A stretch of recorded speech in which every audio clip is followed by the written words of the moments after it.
Start. Okay. Have you have any difficulty? Aren't you supposed to introduce me? Or no, I'm supposed to introduce you? No. No, but you can. Aren't you supposed to be. Uh huh. So, what is your name and what is your major? Okay, sorry. My name is Binaifer, and I'm an international student, and I'm a health science pre-med. That's my major. Um, have you have any difficulty when you visit first year? I mean, first come here and lease a house. Um, well, it's quite different because it's my first time leasing a house. So, yeah, but I was gonna lease a house with the people, with people who already know and been through the process. So it was kind of easy for me. I was kind of actually laid back. But then again, things do happen. So it was difficult. Mm-hmm. Who have you at that time? What again? Have you? Oh, no one did. It was just like three friends. Like we're just three girls just trying to live together. So there was no elderly person to help us. It was just us students trying to do it ourselves. What do you think about us? The help from school or some people like government or something like that? Like the international office, like CIS, like those kind of things. No, well, we didn't want to because I was moving in with my cousin and then she was already moving off campus, so she knew like how to do the leasing process and stuff like that. So I didn't think it was important for me to go to CIS to go ask them for any help. Um, as your knowledge, what is the rise under lease? What's the word? What is the rise? The right of the lease. Mm-hmm. Well, the thing is, when I first signed the lease, I didn't. I read it, but I didn't read it thoroughly. So, um, I just kept on signing. I was like, okay, fine. I just like skimmed through, and I'm like, okay, fine. I'll sign this page, next page, skim through and sign it. So I didn't really read it, because I thought if my cousin is signing it, why should I read it? Because she's already been through it. So so that's why I didn't really read it to my understanding. Do you think the student read the contract carefully? I don't think students do read the contract. Well, maybe a few people do read it. I'll probably say the American student probably read it because they know and they lived here, so they know how it is. But I would say the international student hardly read it. As long as they're paying their rent and stuff like that, it's fine. But I believe there are certain things hidden in the lease that we should all find out. From my experience, I think every international student or everyone should thoroughly read the lease, like for a day or something before signing the lease. That's what I would probably say. How you got um how you not get burned from leasing? How did I what? Not get burned yourself. Burn myself, like hurt myself. Uh huh. Okay, so basically, let me tell you the whole story about the whole leasing thing. Okay, how did I not get burned? Well, I did. I got burnt when I first leased. It was I got hurt because we were three girls trying to live together, and all of a sudden, so we all signed the lease. We were also happy and also excited about the house, and one of us went to find out information about our landlady, and then she was like, she's backing out because she realized our landlady isn't the best. Like I said, she doesn't fix things on time. That's what other people told her, and then she's not friendly, she's rude, so she's backing out of the lease. So she told my cousin, and my cousin was like, "Oh, really? But let's all try and like stay in the house and stuff like that." So all of a sudden, my cousin said she doesn't want to move in the house again. But my other friend that went to find out the information changed her mind and decided to live in the house regardless.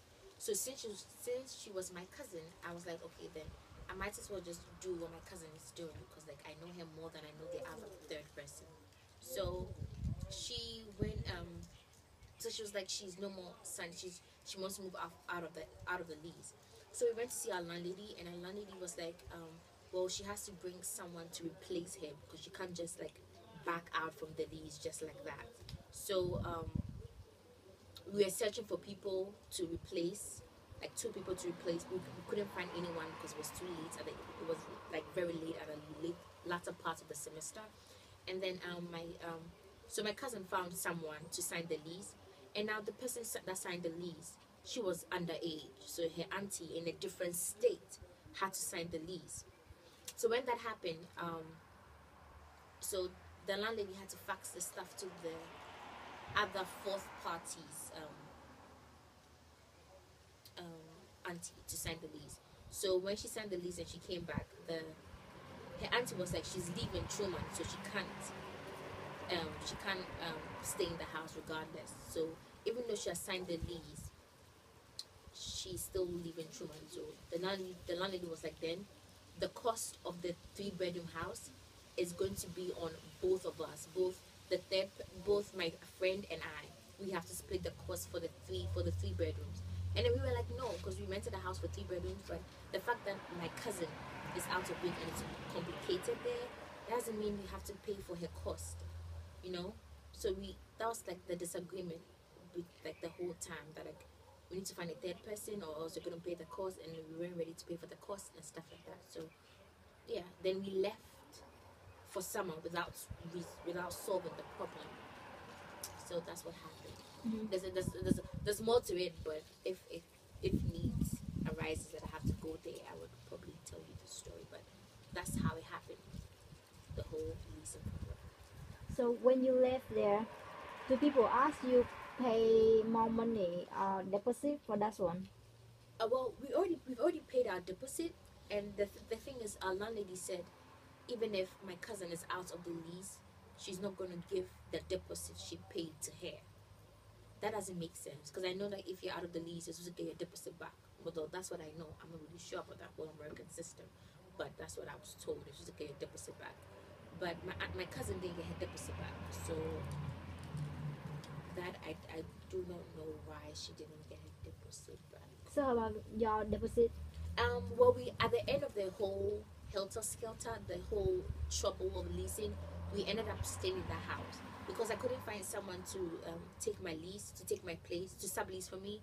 So I was like, then I might as well stay in the house regardless, because I don't want to pay for that house and also go pay for another house. Like that's like double leasing. It didn't make sense to me. So I was like, I'll stay in the house and make the most out of it. So we stayed in the house, and then we posted on I was working for the International Idol. I mean, international office. So one of my friends put on Facebook, the Facebook International group, that someone is leasing a house. Do you want to join? So one of the international students came in, and then took my cousin's place. So hallelujah for that part, because like someone came in for the third person. If not, I think we would have paid triple, like double our price. Yeah, you mean the people from the city actually help you in that situation? Yes, because when I was working for the International Idol, so like, oh come on, I was working for the international. I was working for the CIS, and so like I had access to the new international people coming in, so I could put on that group chat that, oh, who is an international student that wants to like live off campus and wants to stay with 2 other girls.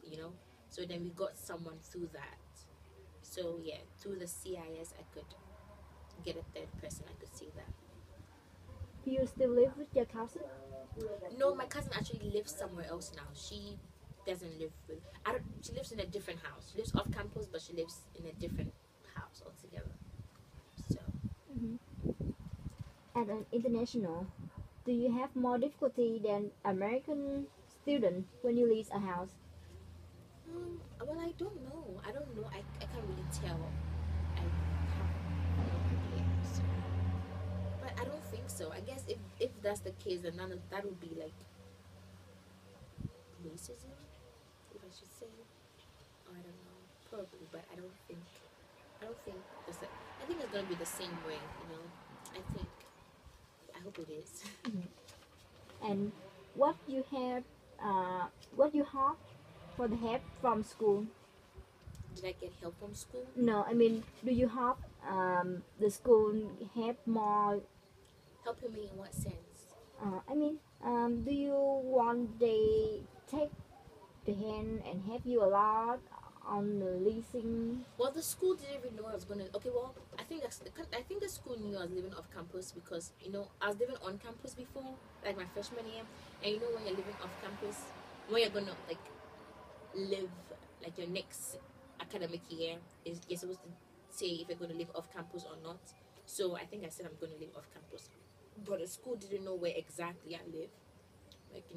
But I think the international office should know because every day we have to update our address and stuff like that. So I think the international office would probably know where I live, but they didn't help me in the leasing of my house.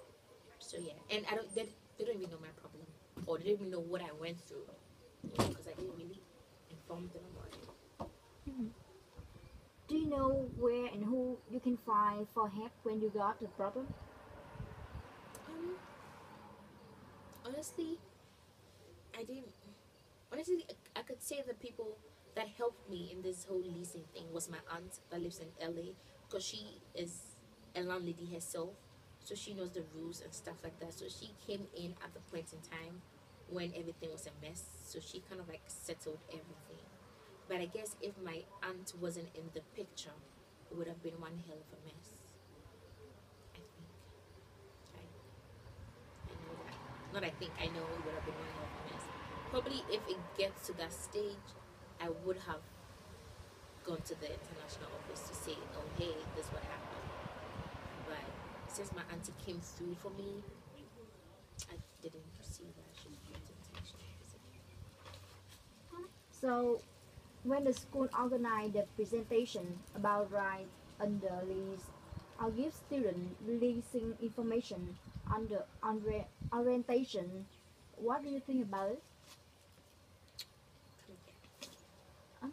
When the school organized some presentation Did the school about, organize a presentation? yes, they Really? did, yeah. During our orientation or during.